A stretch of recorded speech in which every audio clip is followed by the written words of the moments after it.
नमस्कार दर्शकों, जेके प्राइम में आपका स्वागत है और मैं हूं विनोद कुमार। दर्शकों, महबूबा मुफ्ती ने अपना पीर पंचाल का दौरा मुकम्मल कर लिया है और अपने दौरे के दौरान उन्होंने एक मरतबा फिर जम्मू के लोगों की नब्ज़ को पकड़ने का प्रयास किया है। उन्होंने कहा कि सिर्फ कश्मीर के खित्ते के साथ नहीं, जम्मू खित्ते के साथ भी नाइंसाफ़ी हो रही है। 370 टूटने के बाद केंद्र सरकार ने यह दावा किया था कि जम्मू कश्मीर में दूध की नदियाँ बहेंगी, लेकिन वहाँ पर जो जम्मू कश्मीर के अपने रिसोर्सेज हैं वो भी पराए दूसरे लोगों को आवंटित कर दिए गए। उन्होंने माइनिंग की बात की और लीकर की बात की और साथ साथ उन्होंने ये भी कहा कि जिन लोगों को बर्खास्त किया, जिन लोगों को टर्मिनेट किया गया है, उनका कहना था कि महबूबा मुफ्ती का कहना था कि बाप की सज़ा बच्चों को नहीं मिलनी चाहिए। सलाहुद्दीन का जिक्र करते हुए कहा और साथ ही उन्होंने ये भी कहा कि ये कानून महाराजा ने बनाया हुआ था। ये कानून यानी 370 जो है भारतीय संविधान की देन थी, लेकिन कहीं ना कहीं केंद्र सरकार ने उसको समझने का प्रयास नहीं किया। उन्होंने ये भी कहा कि गुप्कार अलायंस अभी भी बरकरार है और एक बड़े इशू को लेकर के वो एक काम कर रहा है। उन्होंने कहा कि कुछ लोग जो कह रहे हैं कि अलग-अलग स्टेटमेंट्स आ रही हैं, उसमें कुछ नहीं है, लेकिन गुप्कार अलायंस एकजुट है। एकजुट से वो 370 की वापसी को लेकर के संघर्ष करता रहे।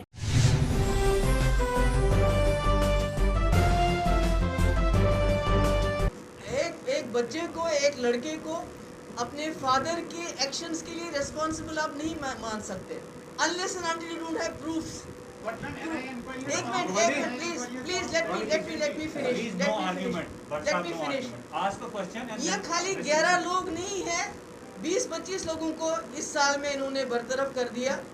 मैंने पहले भी बोला है, बार बार बोला है कि आप एक इंसान को कैद में डाल सकते हो, आइडिया को नहीं। You have to address the idea. जैसे वाजपेयी जी ने आइडिया को एड्रेस किया था। ये जो विच हंटिंग है, ये जो क्रिमिनलाइजेशन ऑफ डिसेंट हो गया है, इससे हमारा मुल्क आगे नहीं चलता है बल्कि पीछे जा रहा है। Thank you.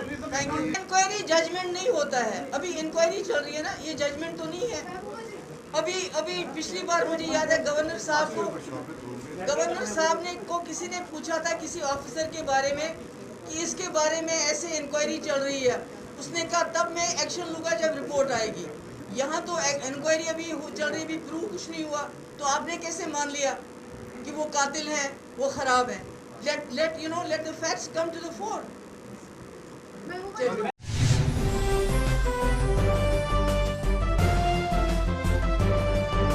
हालांकि आपको बताते चले कि महबूबा मुफ्ती ने कहा कि एलजी ने आश्वासन दिया था कि जांच मुकम्मल होने के बाद ही इस पर कार्रवाई की जाएगी, लेकिन जांच अभी जारी है और उससे पहले ही 11 लोगों को टर्मिनेट कर दिया गया है, ये बता करके कि उनके आतंकवादियों के संबंध है।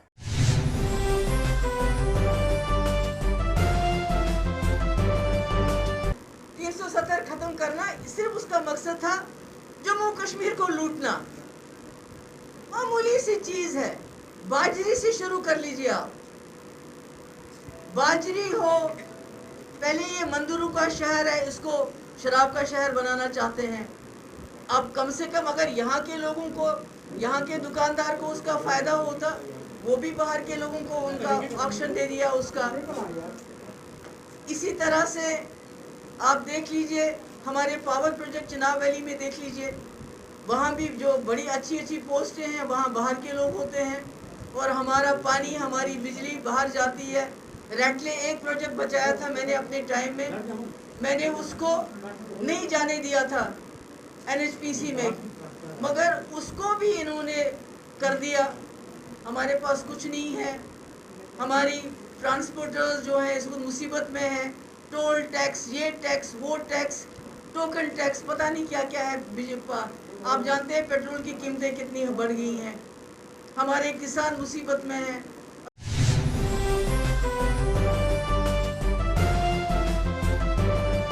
दर्शकों, मुलाजमों को जिनके आतंकवादियों के साथ संबंध थे उनको टर्मिनेट करने की बात को लेकर के जब हमने कांग्रेस से जिक्र किया तो कांग्रेस का ये कहना है कि अगर तो शक की बिना पर उन्हें टर्मिनेट किया गया है तो ऐसा नहीं होना चाहिए। अगर सबूत है तो ठीक है, लेकिन जांच करने के बाद ही करना चाहिए। इस तरह से किसी पे शक की बुनियाद पर किसी को टर्मिनेट करना ठीक नहीं।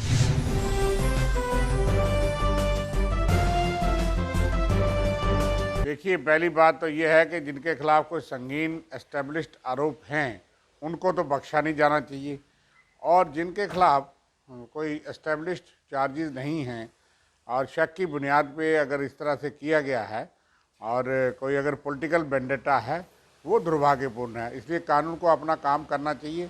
हम किसी पक्ष को नहीं लेते, लेकिन देश के खिलाफ जो आतंकवादी गतिविधि में जो मुलव्वस होगा, जिनके खिलाफ कोई सबूत है, उसको बख्शा नहीं जाना चाहिए। और ये भी जरूरी बात है कि किसी और का गुनाह किसी दूसरे पे नहीं लग सकता। अगर उनके खिलाफ किसी एक के खिलाफ किसी के खिलाफ अगर कोई ऐसा आरोप है नहीं, कोई इन्वॉल्वमेंट नहीं, तो वो फैक्ट्स हम नहीं जानते। वो उसकी जो है वो पूरी तहकीकात होनी चाहिए और कानून का रास्ता खुला है, कोर्ट का रास्ता भी खुला है। अगर किसी के खिलाफ कोई ऐसा आरोप नहीं है और उसके खिलाफ गलत कार्रवाई है, वो अदालत में जा सकता है। लेकिन ये ज़रूर हम कहेंगे कि फेयर और ट्रांसपेरेंट होना चाहिए, उसमें कोई वेंडेटा नहीं होना चाहिए और कोई किसी और एंगल से जो है वो इस तरह की कार्रवाई जो है किसी बेगुनाह के खिलाफ नहीं होनी चाहिए। तो इसलिए हम हर एक के कोई फैक्ट्स तो जानते नहीं, और जो पुलिस और एजेंसीज की रिपोर्ट्स हैं उनकी बुनियाद पे तो ऐसा लगता है कि उनके खिलाफ कुछ आरोप थे। इसलिए उस पर कोई कमेंट करना इस तरह से मुनासिब नहीं, क्योंकि देश सर्वप्रथम है और सुरक्षा आम लोगों की सर्वप्रथम है।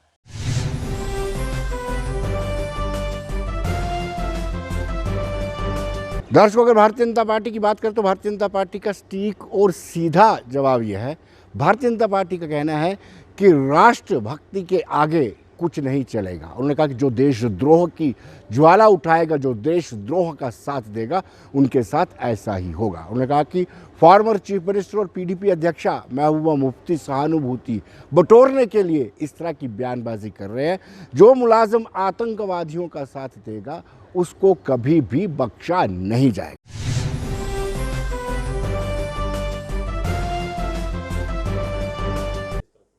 देखिए, महबूबा मुफ्ती जी जो तिलमिला रही हैं, ये तो खैर सबको समझ आ सकता है कि कारण क्या है उनकी तिलमिलाहट का। क्योंकि उनकी पार्टी को अगर आप पूरी तरह से देखें तो सभी के सभी कहीं ना कहीं से आपको इन टेररिस्टों को सपोर्ट करते हुए नज़र आते हैं, इन टेररिस्टों की सपोर्ट से आगे बढ़ते हुए नज़र आते हैं। इनके आप इतिहास को भी खंगाल कर देखेंगे तो कुछ ऐसा ही निकलेगा।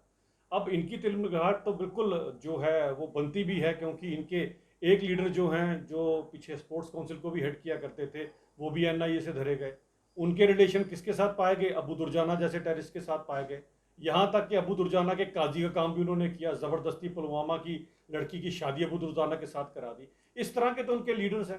तो इनकी तिलमिलाहट तो सबको समझी जा सकती है कि क्यों ये तिलमिला रही है। रही बात इन 11 एम्प्लॉयज़ की जिन्हें बर्खास्त किया गया है, क्या इन 11 के 11 एम्प्लॉयज़ की एक्टिविटीज़ नहीं देखी गवर्नमेंट ने? उन्होंने बड़े भली भांति देखा एनआईए ने कि ये क्या कर रहे थे। इसमें से कुछ तो ऐसे हैं जो हिजबुल मुजाहिदीन के ओवरग्राउंड वर्कर्स हैं, कुछ लश्कर के ओवरग्राउंड वर्कर्स हैं, कुछ लोगों ने टेररिस्टों को यहाँ पर पनाह दी हुई है, कुछ टेररिस्टों के वेपन्स अपने पास छुपा कर रखते हैं, कुछ ऐसे हैं जो दुख्तराने मिल्लत के साथ चलते हैं। तो सबका कोई ना कोई इतिहास और कहीं ना कहीं तार किसी न किसी टेररिस्ट के साथ या टेररिस्ट एक्टिविटी के साथ जुड़ता है। अब एक बात बताएं, इस हिंदुस्तान के अंदर ऐसा तो कोई कानून नहीं है कि कोई बेकसूर हो तो उसको जो है आप किसी ज़बरदस्ती के किसी मुकदमे में फंसा दो। ऐसा नहीं है कि किसी का बाप चोर है तो उसके बेटे को भी चोर का आप वो एक खिताब दे देंगे। लेकिन अगर किसी का बाप चोर है और बेटा भी चोर है तो उसको भी चोर की निगाह से देखा जाएगा।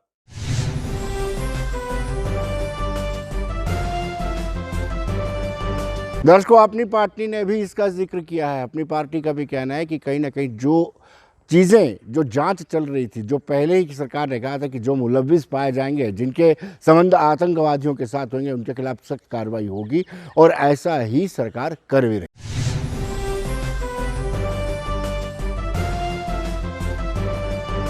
देखिए, हमारा इस पे स्पष्ट मानना है कि कानून जो है वो अपना काम करता है और उसको करने देना चाहिए। Law should take its own course.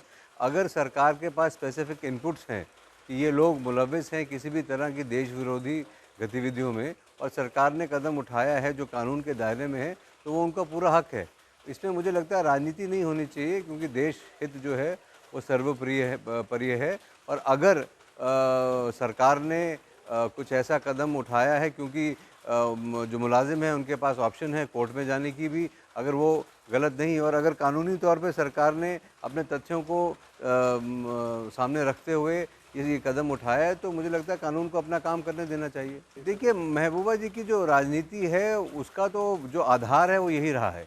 वो कभी भी लोगों को जोड़ने की कोशिश नहीं करती हैं। वो हमेशा से ऐसे बयान और ऐसी बातें कहती आई हैं जिनको हमने पहले भी देखा है कि जो गुमराह कहीं ना कहीं लोगों को करते हैं, और इसी गुमराह करने की सियासत की वजह से इतने साल से आज हम ये जो मिलिटेंसी की मार झेल रहे हैं, और जो एक क्लैरिटी लोगों के जहन में नहीं आने दी इन्होंने, क्योंकि हमेशा कभी ऑटोनॉमी की बात छेड़ दी, कभी अचीवेबल नेशनहुड की बात छेड़ दी, कभी सेल्फ रूल की बात छेड़ दी, और कहीं ना कहीं लोगों को कन्फ्यूजन में रखा।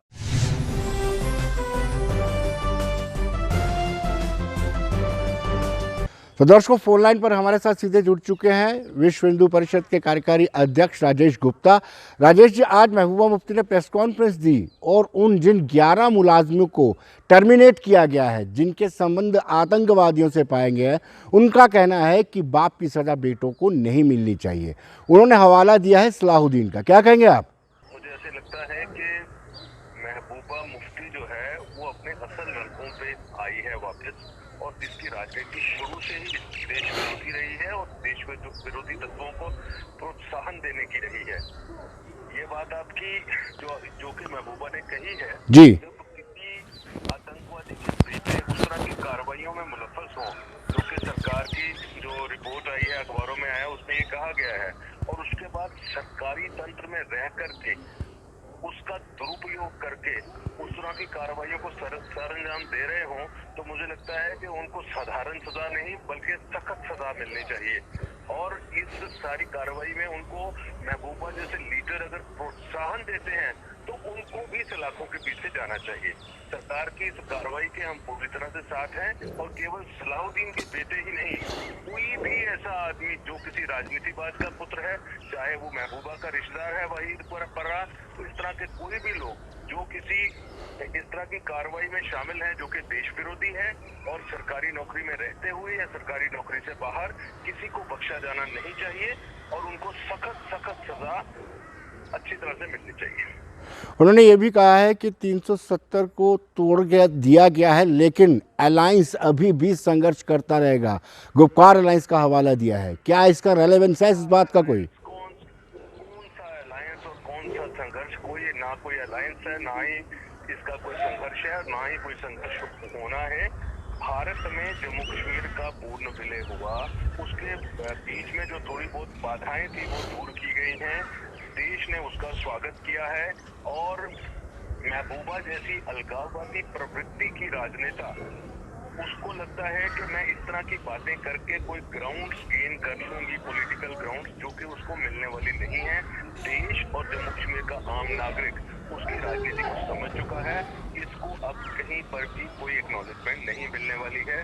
मैं ऐसा समझता हूँ कि महबूबा और इसके जैसे लोगों को जो इस तरह की बातें करते हैं उनको हमें इग्नोर करना होगा। राजेश जी, आखिरी सवाल। आज उन्होंने नब्ज पकड़ने का प्रयास किया जम्मू के लोगों के। उन्होंने कहा कि जम्मू खित्ते के साथ पक्षपात हो रहा है, और ये पक्षपात सरकार कर रही है, चाहे वो माइनिंग की बात हो या चाहे वो लीकर की बात हो। देखिए, माइनिंग, लीकर, ये सरकार के पॉलिसी मैटर्स हैं, और विश्व हिंदू परिषद का एक कार्यकर्ता होने के नाते मेरे विषय कुछ और हैं जी। सरकार को अपनी पॉलिसी में जहाँ पे उनको लगता है रेवेन्यू बेटर आता है, जी, वो पॉलिसी उन्होंने अडॉप्ट की है, जी, और इस बात को जम्मू या कश्मीर के साथ लेकर के नहीं जोड़ा जाना चाहिए। महबूबा खुद चीफ मिनिस्टर रही हैं और खुद उन्होंने निचोड़ा है, खुद उन्होंने वहीद पर्रा जैसे लोगों को इस सिस्टम का बेनिफिशियरी बनाया और खुद भी बेनिफिशियरी बनी।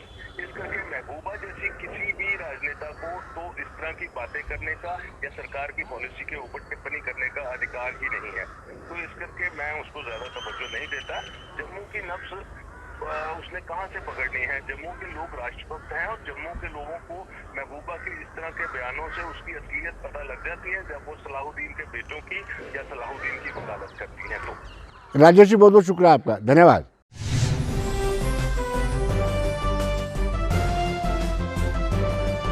इसको अब हम बात करेंगे वाटर लॉगिंग की। जम्मू नगर निगम और बाकी जितने भी इदारे हैं ढंके की चोट पर कहते थे कि हमने बहुत विकास किया है, नालों की निकासी की है, लेकिन आज पोल खुल गए। पाश कॉलोनी, त्रिकुटा नगर हो, गांधीनगर हो, ग्रीन बेल्ट पार्क हो, कालिका कॉलोनी हो, हर एक कॉलोनी में आज पहली बारिश ने ही पोल खोल दिए। प्रशासन के पोल खोल दिए, नगर निगम के पोल खोल दिए, सबके पोल खोल दिए। आज जैसे ही बारिश हुई और बारिश ने जो तबाही मचाई वो देखने का आलम था। हम हर एक उस इलाके की तस्वीरें आपको बताते हैं, लोगों से आपको मिलाते हैं कि जिन लोगों को कितना कितना नुकसान हुआ है। हालांकि ये सालाना इजलास रहता है, हर साल बरसात आती है, हर साल मानसून आता है, लेकिन तैयारी कहीं नहीं है। और ये आज पोल खुली है, कम से कम नगर निगम को अब इस भयंकर बारिश से कुछ सीखना चाहिए।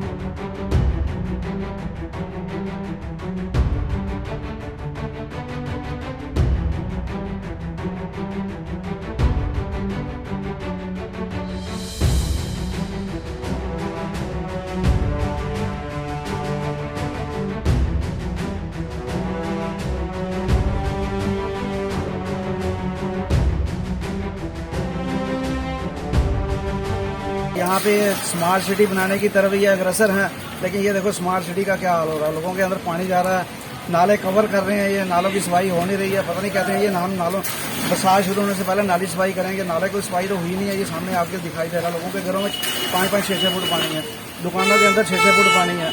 मैं यही कहना चाहता हूँ कि हमारी कॉर्पोरेशन इसकी कहना भैया हर साल यही प्रॉब्लम आती है, हमें सारा सामान हमारा खराब हो जाता है, सड़ जाता है। हमारे बच्चे हैं, कहाँ जाएं हम, कहाँ छोड़ें, सारा नुकसान हो जाता। बच्चे बड़ी बर्बादी की है गवर्नमेंट, सारा फैसला नहीं करती है। असे कितना चिर होया रोंदे नहीं, सारा पुलियां नहर टुटी दी है, सड़ा पानी है, मेरे बच्चे कियां जीना है, कोई जिंदगी बर्बाद है नहीं हिंदी है।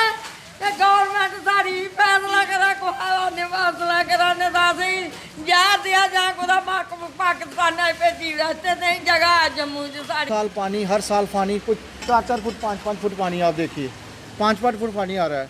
और म्यूनसिपालिटी वाले भी आते हैं, नाला साफ़ करवाते हैं, वो करवाते हैं, फिर पीछे से इतना पानी आता है और सारा ब्लॉकेज हो जाती है वहाँ पे। और वो जो उन्होंने पोल डाले हैं सारी ब्लॉकेज की वजह से सारा पानी घरों में आ जाता है। छोटे छोटे बच्चे हैं, 4 बजे पानी घुसा अंदर, 3:30-4 बजे पानी घुसा। इतनी मुश्किल होगी बच्चों को बाहर निकालें, या माँ बाप भी बूढ़े हैं उनको भी बड़ी मुश्किल से बाहर।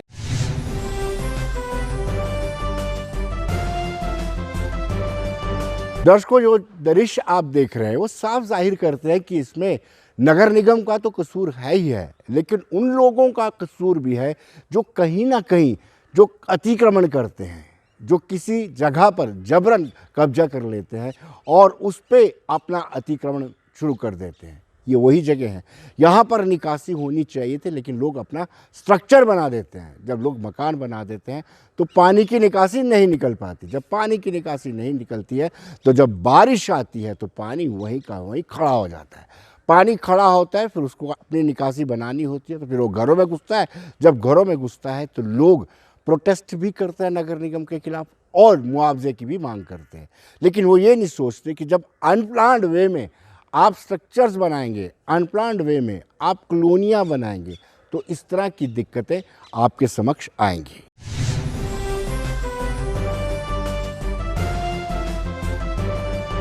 जो नाले के जो बात है ना, ये पिछले साल भी दिख रहा है कि जो अगस्त में 26 अगस्त को जो फ्लड आया था, 26 अगस्त के बाद 3 बार मतलब जीएमसी को अप्लाई किया है और इसका एस्टीमेट बना है 5.5 करोड़ का एस्टीमेट बना। जितना भी नाला हमारा रह गया है, अगर वो टाइमली काम शुरू हो जाता तो आज ये हालात देखने को मिलते। लेकिन फिर भी मैं शुक्रगुजार हूँ कमिश्नर साहब का आने में, ये जो 18.81 लाख का जो काम हुआ है उससे बहुत बड़ा बचाव हो। ये सामने आप दीवार देख रहे हैं, एक दीवार पीछे दी है, एक दीवार शमशान घाट के पास ही है, उससे काफ़ी महल्ले का बचाव होगा। नहीं तो जो पूरे का पूरा महल्ला चला जाता, ये भी पूरे का पूरा महल्ला चला जाता अगर वो रिमेडियल मेजर ना।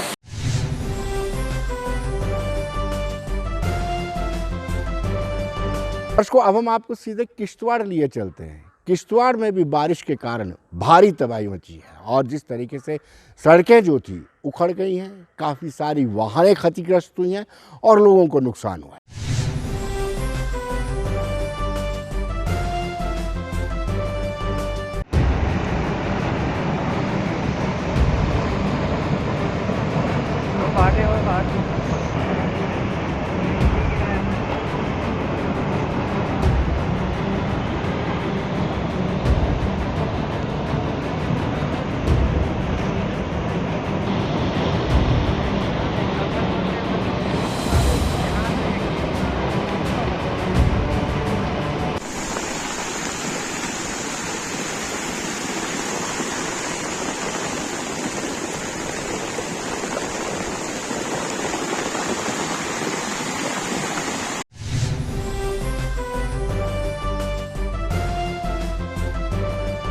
इसको हम अक्सर आपको बताते हैं कि कहीं ना कहीं क्वालिटी ऑफ वर्क उस पर ध्यान केंद्रित करने की ज़रूरत है। पुंछ में बेताड़ पुल पर ब्लैक टॉपिंग हुई थी, हाल ही में ब्लैक टॉपिंग हुई थी, लेकिन वो उखड़ गई है। इसके उखड़ने से स्थानीय लोगों में काफ़ी रोष है। हम पहले भी आपको बताते रहे हैं कि लोग यहाँ इस तरीके से ब्लैक टॉपिंग की जाती है, सड़कों का निर्माण किया जाता है, वो देखते ही देखते सामने सामने उखड़ जाती हैं। अगर हम बेताड़ की बात करें, बेताड़ के पुल जो डिफेंस का सबसे लंबा पुल है, इम्पॉर्टेंट पुल है, उसके ऊपर ब्लैक टॉपिंग होती है तो उखड़ जाती है। तो कहीं ना कहीं ये साफ जाहिर करता है कि भ्रष्टाचार की दीमक कितनी अंदर जा चुकी है कि लगातार भ्रष्टाचार के मामले सामने आए। बेताड़ के बाद हम आपको वो भी दृश्य दिखाएंगे कि जो बड़ी ब्राह्मणा के पास, बिश्नाह के पास सड़क बन रही थी, सड़क का निर्माण हुआ, उसके साथ सांबा में भी सड़क का निर्माण हुआ और कुछ रोज बाद ही वो सड़क उखड़ जाती है। तो आप देख सकते हैं कि हमें क्वालिटी ऑफ वर्क में कंसंट्रेट करने की ज़रूरत है, गुणवत्ता की ज़रूरत है, गुणवत्ता पर ख्याल रखा जाए, कैसी क्वालिटी है उस पर जोर देने की ज़रूरत है।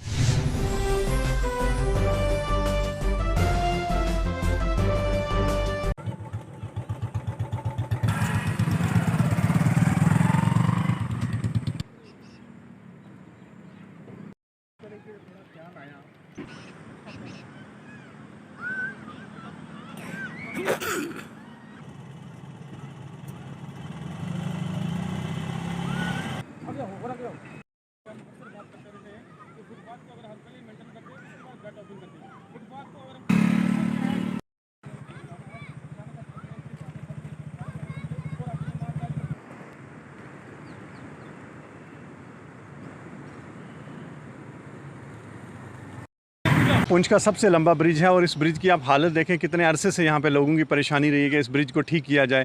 अब ज़रा सी एक दिन लोग तो इन्होंने डाल दी, थोड़ा सा वो करने की कोशिश की, लेकिन पुल पे जंप देखिए आप, बिल्कुल वैसे के वैसे। और दूसरा, इसके अलावा जो अधूरा काम छोड़ दिया गया है। एक वक्त होता था जब इससे पहले हम देखते थे सरकारों में कभी काम होते थे तो वो काम अधूरे कभी नहीं छोड़े जाते थे, काम प्रॉपर वे में किए जाते थे। लेकिन this is for the first time कि इस तरीके से छोटा सा काम करके उसे छोड़ दिया जाता है। मेरी इस वक्त ऑनरेबल गवर्नर साहब से गुजारिश है, गवर्नर साहब आप कोई भी काम करवाएं, कम से कम उसे ये ज़रूर ऑफिसरों को इंश्योर कराएं कि एक बेटर वे में काम दिखने शुरू हो जाएं, चीज़ें जो हैं वो दिखने शुरू हो जाएं। पैसा भी लग रहा है, चीज़ें भी जो हैं वो पब्लिक के लिए बेहतर नहीं हो रही हैं। ये एक बॉर्डर एरिया का ब्रिज है, मोस्टली इस ब्रिज को आर्मी यूज़ करती है, यहाँ की हज़ारों की तादाद में जो पब्लिक है वो यूज़ करती है। तो इस ब्रिज का बेहतर होना आवाम के लिए और ख़ासकर डिफेंस के लिए भी बहुत ज़रूरी है। तो लिहाजा ऐसे ब्रिज जो हैं इन पे प्रॉपर वे से जो है काम भी किया जाए और इन सड़कों का भी अच्छे से ख्याल रखें। जो ब्लैक टॉपिंग है बताने वाला ब्रिज के ऊपर, वो जो रोडों में हुई है वो ना के बराबर है, क्योंकि ये पैसा हमारा टैक्स का कटा हुआ पैसा जो है हमारे पर जो है यूज़ किया जाता है, वो भी जो है इस आवाम को जो है नाकबूल है। क्यों कि ये काम जो अच्छी तरीके से नहीं हुआ है। जो रेशो थी डिपार्टमेंट की, जो रेशो पास की गई थी, वो रेशो यहाँ पर डाली नहीं गई है। प्लस जो बताना ब्रिज के ऊपर जो खड़े हम जिसकी बात कर रहे हैं, ये 4 से 5 गाँव हैं जिनके साथ इनका कंटिन्यूटी है। प्लस और जो डिफेंस के लिए महत्वपूर्ण पुल है। हमने कई बार आपके चैनल के माध्यम से ये बात हाईलाइट की है, वो एडमिनिस्ट्रेशन तक पहुँचाई भी है, डी साहब से पहुँचाई भी है। लेकिन इस पुल पे ब्लैक टॉपिंग होने से पहले जहाँ तक हमारी सोचने की शक्ति है कि जो फुटपाथ है इनको पहले मेंटेन किया जाना चाहिए था, ताकि लोगों को मुश्किलात ना आए। मेंटेन करना दूर की बात रही है, टोटल का होटल करके वो फॉर्मेलिटी करके ये डिपार्टमेंट चला गया यहाँ पर, जो कि उन्होंने ब्लैक टॉपिंग की है, ये ना के बराबर है। अभी एक ही बारिश हुई है और ये खुलना शुरू हो गई है। अगर ये सावन का महीना है, अगर लगातार 5-6 दिन बारिश होगी तो ये इस पुल की हालात जो है पहले से भी ख़राब हो जाएगी।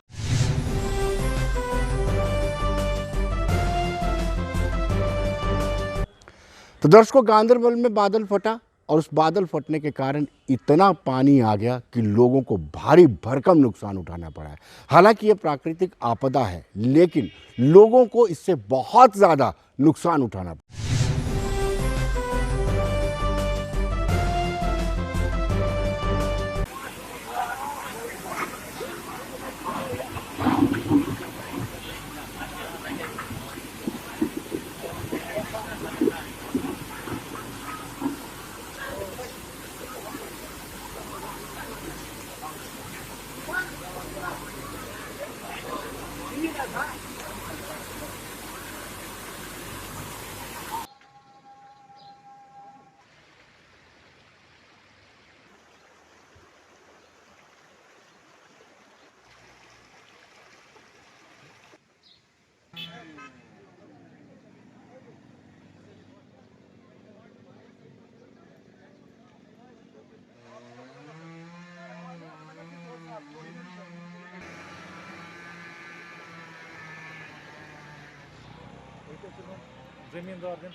ये जनाब वरियस में 3-4 बार यह काफ़ी नुकसान करान।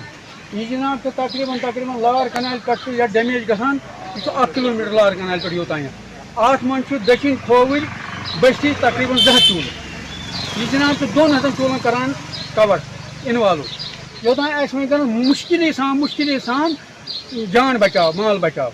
बाकी काफ़ी माली नुकसान, मतलब मैटिंग मकान किचन खत्म गमुत आंगन 2 मोटर 3 मोटर लग अके घर प्राइवेट कह आव ना सोद बगैर आव एचडीएम सोब तहसीलदार सोब आव लेटे पुलिस आव और पुलिस कर काफ़ी मदद कोर पुलिसन ये आर्मी कोर काफ़ी मदद अब आई गवाती त्रट आई पे फाड़स त्रट और आव पा बुचवान PMG रोड पाइप लगे 3 पाइप बज पाइप सह गई ब्लॉक पेट आव पे स्टार्ट वल दसित खो देवर तो कोर डैमेज यप योतान बराबर डब कनाल तान।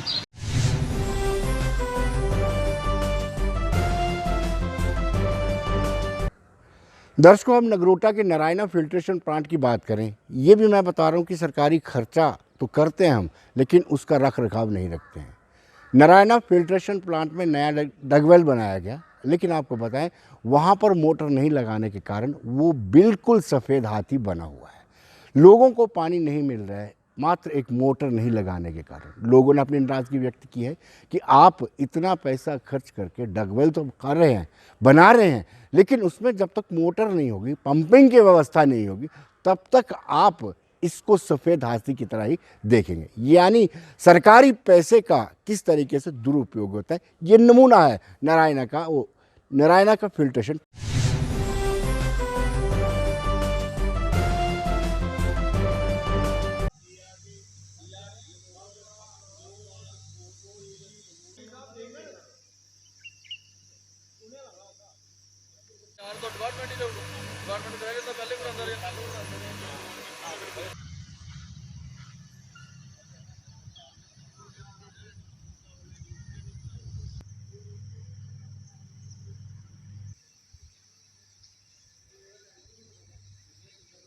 अब यहाँ एक खाली क्या है कि बिल्डिंग बन गई लेकिन अंदर मोटर नहीं है।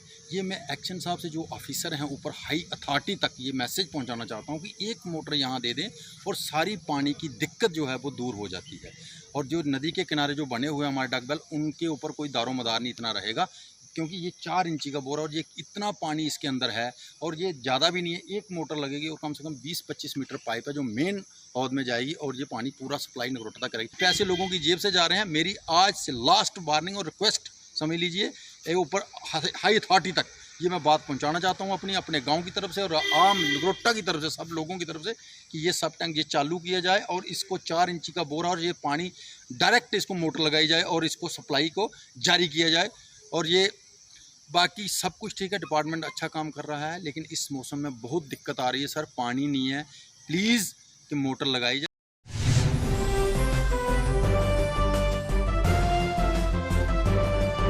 बने रहिए देश दुनिया की खबरों के लिए और मुझे दीजिए इजाजत।